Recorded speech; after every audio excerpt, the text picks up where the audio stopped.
Good morning. Not the rushed kind, not the kind that begins with alarms, noise, and pressure. The kind where the house is still quiet, the light is gentle, and the day has not yet demanded anything from you. This kind of morning holds more power than most people realize. After 60, mornings are no longer just the start of a schedule. They are the foundation of your inner state. They quietly decide how your thoughts will move, how your energy will flow, and how the rest of the day will feel in your body and mind. Not because of what you do quickly, but because of what you do without noticing. Many seniors wake up and immediately invite the outside world into their minds. The phone lights up, the television speaks first, news headlines rush in, other people's voices arrive before their own thoughts. It feels normal, it feels harmless, it feels like staying informed. But here is the truth most people never stop to say out loud. When you begin your day reacting to noise, you quietly hand control of your life to whatever shows up first. You are no longer choosing your pace. You are responding to someone else's urgency. And when that happens, the rest of the day becomes a chase instead of a journey. You spend hours trying to catch up to life instead of leading it. I once met a retired man named Robert. A simple man. Kind eyes, steady hands, no major health struggles, no dramatic problems. Every morning followed the same pattern. His eyes opened, the television turned on. The news spoke before he did. Coffee was poured quickly, thoughts arrived heavy and uninvited. He wasn't unhealthy, he wasn't unhappy either, but by noon every day he felt drained. Not physically weak, just mentally worn down, even on calm days. Even when nothing stressful happened. He thought it was age. He thought it was normal. He thought this was simply how life felt now. Then one quiet morning, something unusual happened. The power went out. No television, no phone, no noise to grab his attention. At first, he felt restless, like something was missing, like the day hadn't started properly. So he sat near the window. He watched the trees move slowly in the breeze.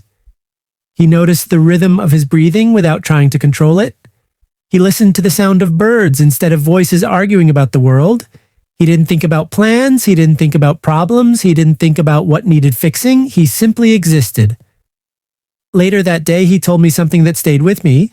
He said, "I felt lighter than I have in years, and nothing special happened." That sentence carries deep truth. Nothing special happened. Nothing external changed. Yet everything inside shifted. Here is the realization many people miss. Your body does not wake up tired. Your body wakes up neutral. Your mind teaches it how to feel. When the first moments of your day are filled with urgency, worry, and noise, your nervous system learns that the day is a threat before it even begins. After 60, one of the biggest daily mistakes is filling the earliest moments of life with pressure that does not belong to you. Pressure from news that you cannot control.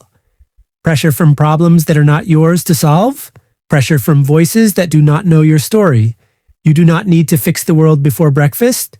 You do not need to absorb everyone else's worries before your feet touch the floor. Those first moments are sacred. They shape your inner climate. A calm beginning creates steady thoughts. Steady thoughts create balanced actions. Balanced actions create peaceful days. A slower morning is not laziness. It is wisdom earned through years of living. It is leadership over your own life. Leadership does not always look like doing more. Sometimes it looks like protecting your inner quiet. When you give yourself a gentle start, you send a powerful message to your mind. There is no emergency. There is no race. There is only this moment. After 60, your time becomes more valuable, not less. Because now time is no longer borrowed. It is yours. And the way you begin your morning is the way you teach your life how to treat you. Choose calm. Choose awareness. Choose a beginning that feels like respect, because the quiet morning you create today quietly shapes the strength, clarity, and peace of your entire day. There was a time when speed meant survival. Speed meant responsibility. Speed meant keeping everything from falling apart. Jobs needed attention. Children needed care. Bills needed paying. Deadlines arrived whether you were ready or not. Moving fast was not a choice, it was a requirement. And you learned that skill well. But after 60, something quietly changes. Life no longer demands that same pace. Yet many people keep moving as if it does. This is not a loud mistake. It doesn't announce itself. It doesn't feel dangerous. It simply feels normal. Eating quickly without tasting, walking through rooms without noticing them, listening just long enough to reply, not long enough to feel. You finish conversations instead of experiencing them. You complete moments instead of living inside them. The habit of rushing stays long after the reason for it has disappeared. I remember a woman named Linda, retired, independent, sharp-minded, no alarms, no deadlines, no one waiting on her clock. Yet she rushed everything. Her meals lasted minutes, her walks felt like errands. Her days ended with the strange feeling that time had slipped through her hands again. One quiet afternoon, she dropped a plate in the kitchen. It shattered on the floor. Nothing dramatic, nothing expensive, nothing that couldn't be replaced. But she sat down and cried. Not because of the plate, not because of the mess, because in that moment something became painfully clear. She had been rushing through days that were finally hers. Years earlier, rushing made sense. Now it was stealing something precious. Speed steals presence, and presence is the currency of this season of life. After 60, life is no longer about getting somewhere. There are fewer finish lines, fewer races, fewer things to prove. It becomes about being somewhere fully. When you rush, you miss signals. Not warning signals, life signals. The subtle taste of food that reminds you of a memory, the warmth of sunlight on your hands, the comfort of familiar rooms that once held laughter, arguments, and quiet evenings. These moments don't shout, they whisper, and rushing makes you deaf to whispers. Many seniors believe slowing down means losing relevance, losing sharpness, losing control. But the opposite is true. Slowing down gives you access to layers of life you never had time to notice before. You see details, you feel emotions more clearly, you recognize peace when it appears. When everything moves fast, life becomes flat. When movement slows, depth returns. Think about how children experience time. A single afternoon feels endless. A small walk becomes an adventure. Not because they are busy, because they are present. Presence does not come from effort, it comes from permission. Permission to move at a pace that matches your life now, not your life decades ago. One of the most common habits after 60 is continuing to rush out of habit, not necessity. The body moves quickly, the mind stays tense, the day ends with a feeling of having done much but experienced little, and that feeling quietly accumulates. Day after day, week after week, until time feels like it's slipping by faster than ever. Here is a simple truth. Time doesn't speed up as we age, we stop inhabiting it. Rushing creates distance between you and your own life. You may complete tasks efficiently, but efficiency is not fulfillment. A meal eaten slowly nourishes more than the body. A walk taken without urgency calms more than the legs. A conversation allowed to unfold connects more than words ever could. Slowing down is not giving up. It is finally arriving. Arriving in your own body. Arriving in your own home. Arriving in your own life. The mistake is not moving less. Movement keeps life flowing. The mistake is moving without awareness. Awareness turns ordinary moments into meaningful ones. Washing dishes becomes grounding. Sitting quietly becomes restorative. Walking becomes a conversation with your surroundings. After 60, you are no longer required to prove productivity. You have already done that. Now you are invited to practice presence. Life does not need to be hurried to be valuable. It needs to be noticed. Every time you choose to slow your pace, you send yourself a message. I am here. This moment matters. I am not late. And in that simple shift, life begins to feel full again. Independence is a badge of honor for many seniors. You earned it through years of responsibility. You faced storms without complaining. You solved problems when no one else stepped forward. You carried families, careers, and expectations on your shoulders without asking for applause. That kind of strength does not disappear with age, but it can quietly turn into isolation if it is never questioned. Here is something rarely discussed. Strength does not mean silence. After 60, many people stop sharing small things, not major struggles, not emergencies. just the everyday thoughts that make life feel human. They don't mention feeling lonely on a sunny afternoon when the world seems busy elsewhere. They don't say they miss being needed the way they once were. They don't talk about old memories that suddenly rise without warning while folding laundry or sitting near a window. They smile, they nod, they say, I'm fine. And most of the time, they truly are. But fine is not the same as fulfilled. Fulfillment comes from connection, not survival. I once spoke to a grandfather who shared something unforgettable. He said, I survived everything, I just forgot to invite anyone into my days. That sentence holds a quiet ache many seniors carry but rarely name. For decades, life trained you to be reliable, to handle things alone, to not complain, to be the steady one others leaned on. But habits built for responsibility can quietly become walls. Walls that keep pain out, but also keep warmth from coming in. Many seniors fear that sharing emotions will feel like burdening others. They worry they will seem weak. They worry their feelings are not important enough, but connection is not about unloading problems. It is about letting life move between people. A short phone call, a shared laugh over something small, a familiar story told again, not because it's new, but because it still matters. These moments are not signs of neediness. They are signs of life flowing. Think about how conversations used to happen. Neighbors talking over fences, families sitting together without agendas, time passing through words, not screens. Those interactions fed something deep inside. After 60, many people still interact but rarely connect.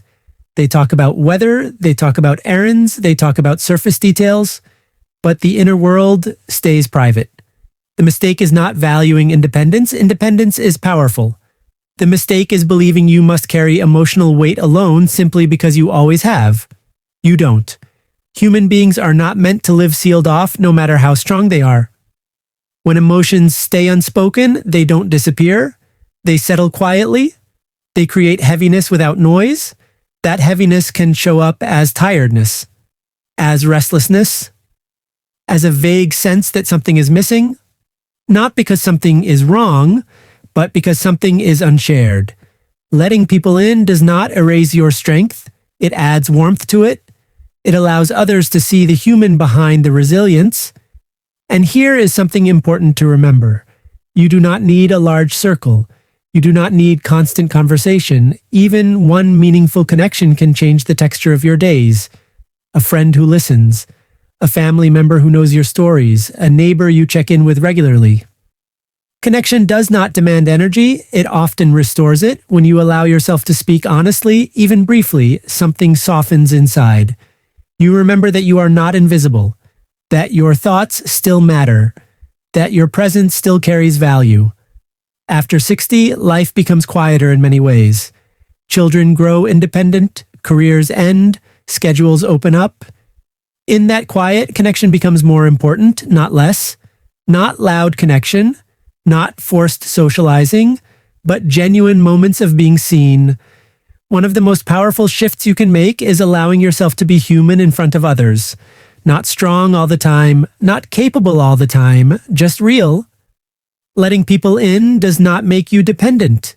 It makes your days warmer, your nights calmer, your life more shared.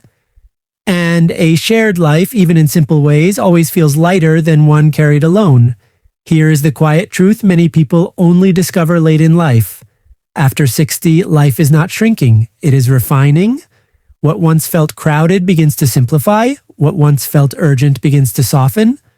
What once demanded constant effort begins to invite awareness. This chapter is not about fixing yourself. You are not broken. You never were. It is about noticing yourself in ways you never had time to before. Noticing how you wake up and what thoughts greet you first. Noticing how your body moves through familiar rooms. Noticing how you speak to yourself when no one else is listening. Noticing how you spend your time when no one is watching. These small observations hold enormous power because small changes create deep peace. A calm morning instead of a loud one can reshape your entire day. Slower movement instead of constant rushing allows life to settle into you. Shared moments instead of silent strength bring warmth back into ordinary hours. You don't need a new routine filled with rules and pressure. You don't need another system to follow. You need a kinder routine, one that respects where you are now, not where you used to be. One that values how things feel, not just how they look. One that gives space for rest without guilt and joy without justification. You have already proven your resilience. You proved it through decades of responsibility, effort, and endurance. Now you get to practice something just as important: ease. Ease does not mean doing nothing. It means doing things with less resistance. It means allowing moments to unfold instead of controlling them. If no one has told you this recently, hear it clearly. You are not behind. You are not fading. You are not done. You are in a season where awareness becomes wisdom, and wisdom becomes freedom. Freedom to choose how you spend your energy. Freedom to let go of what no longer serves you. Freedom to be present without needing to explain yourself. Walk gently through your days. Choose presence over pressure. Let your life move at a pace that feels honest. Let your days feel like they belong to you again. Because the most powerful routine after 60 is not about productivity. It is about intention. Intention in how you wake up. Intention in how you move. Intention in how you connect. Intention in how you rest. Your life still matters. Your moments still count. And perhaps the greatest gift of this chapter is this: you finally have the time to feel your life, not just manage it. Let that be your shift. Gentle, aware, and deeply yours.